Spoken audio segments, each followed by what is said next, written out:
Nawaitu tayammuma listibahati sholati.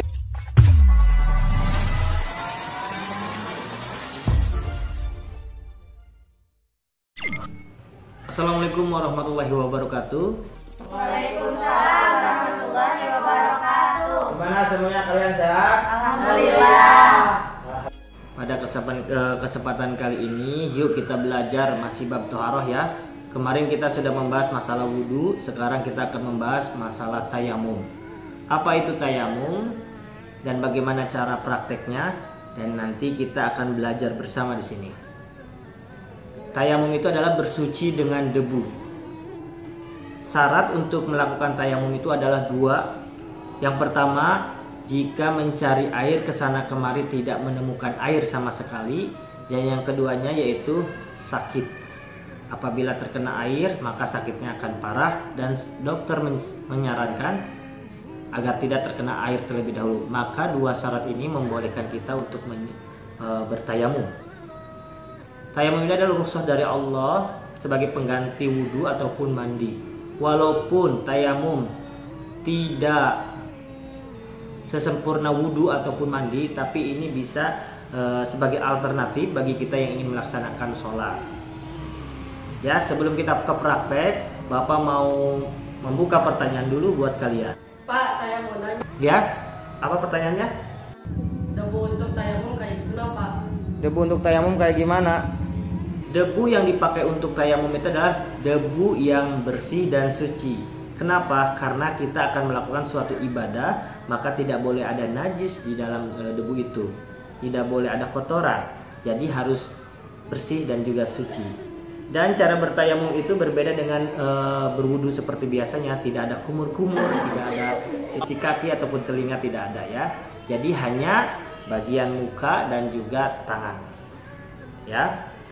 Ya, ada. Menanya Pak, kan anggota tayamum muka sama tangan aja. Gimana kalau misalnya di tangannya banyak selang infus, selang darah, itu gimana Pak? Di dalam bertayamum, gerakannya adalah seperti ini. Pertama kita tepukan ke seperti ini. Ya, lalu kita ke muka, di sini kita niat nawaitu tayammuma listibahati sholati fardholillahi ta'ala. Setelah itu kita ngambil lagi. Ini boleh ditiup, boleh juga ditepakkan. Tangan kiri di bawah, tangan kanan di atas untuk terlebih dahulu. Tarik ke belakang sampai siku di sini. Kita putar sampai pergelangan. Ya, untuk kirinya bisa dilihat pelan-pelan. Sini. Tempelkan. Sampai pergelangan, stop. Itu. Namun tadi yang bertanya, bagaimana jika seseorang yang sedang sakit di rumah sakit, di sini ada kabel infusan ataupun kabel darah, bukan kabel ya, selang infusan, selang darah, maka gimana? Gerakan yang tadi dipraktekkan itu adalah mazhab Imam Syafi'i. Mazhab Imam Syafi'i seperti ini. Ya, niat nawaitu tayammuma listibahati sholati fardholillahi ta'ala. Kan seperti ini sampai siku-siku. Untuk tangannya itu adalah mazhab Imam Syafi'i. Tapi apabila lagi sakit di rumah sakit yang mana terdapat selang banyak, ada selang darah, ada selang infus, maka kita pindah mazhab dulu ke mazhab Maliki. Yang mana mazhab Maliki itu ketika bertayamum bagian tangannya hanya seperti ini.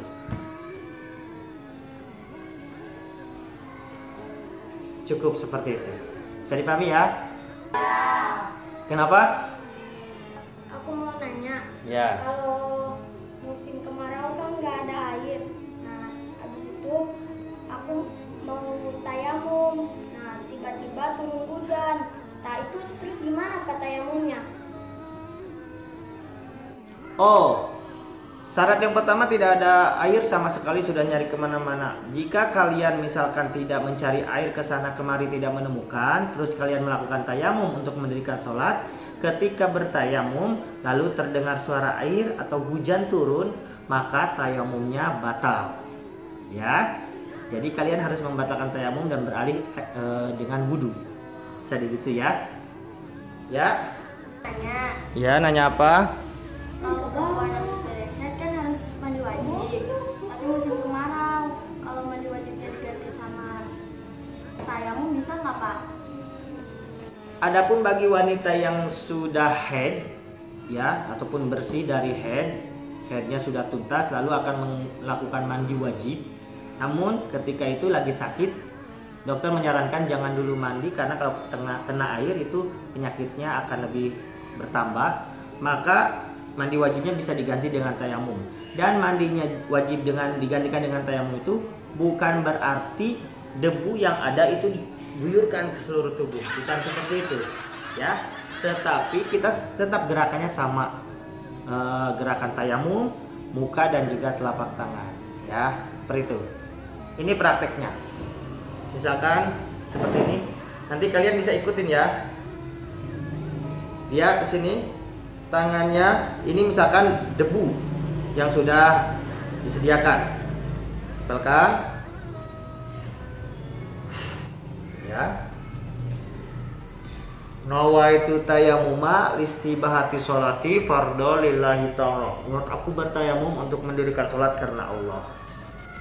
Boleh berganti dengan debu yang lain, jangan sampai mustakmal. Tangan kanan di atas, tangan kiri di bawah untuk awal. Geser. Tahan ke sini, putar. Begitu juga yang kiri. Ya. Dan yang berikutnya adalah tertib. Tertib itu apa? Mendahulukan yang dahulu, mengakhiri yang akhir. Jadi dalam bertayamum tidak boleh tangan terlebih dahulu. Ya, semuanya harus tertib. Adapun niatnya, Bismillahirrahmanirrahim. Nawaitu tayamuma listibahati sholati fardhu lillahi ta'ala. Niat aku bertayamum untuk mendirikan sholat fardu karena Allah Ta'ala. Nanti itu dibacanya ketika membasuh muka ya. Nah, langsung aja kita tempelkan, lihat tangannya ke sini, tempelkan ke debunya. Ya, ayo tempelkan ke debunya. Nah, setelah nempel, tarik. Ya, atau boleh ditiup boleh. Coba. Masukkan ke muka. Nawaitu, baca. Nawaitu tayamuma listibahati sholati fardhu lillahi ta'ala. Tekan lagi. Kalau bisa nanti tempat tempelannya itu berpindah ya ceritanya ya. Jadi jangan debu yang sama. Udah, angkat tangannya. Tangan kanan di atas, tangan kiri di bawah. Tarik ke belakang. Stop. Ini tetap begini. Tarik. Nah, sekarang yang kiri di bawah. Tarik. Pegang. Oke, selesai. Begitu ya. Paham? Boleh gak satu kali tempelan debu untuk semua anggota? Itu boleh. Ulangi lagi, coba dari awal. 1, 2, 3. Nawaitu tayamuma listibahati sholati fardhu lillahi ta'ala.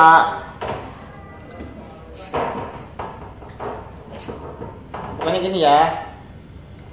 Tangan kanan di atas.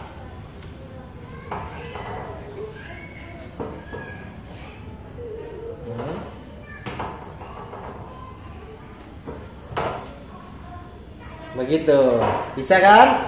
Nanti akan ada praktek satu orang ya. Pelajaran singkat ini semoga bermanfaat dan jangan lupa untuk dukung channel ini, klik subscribe, like dan juga komen. Assalamualaikum warahmatullahi wabarakatuh.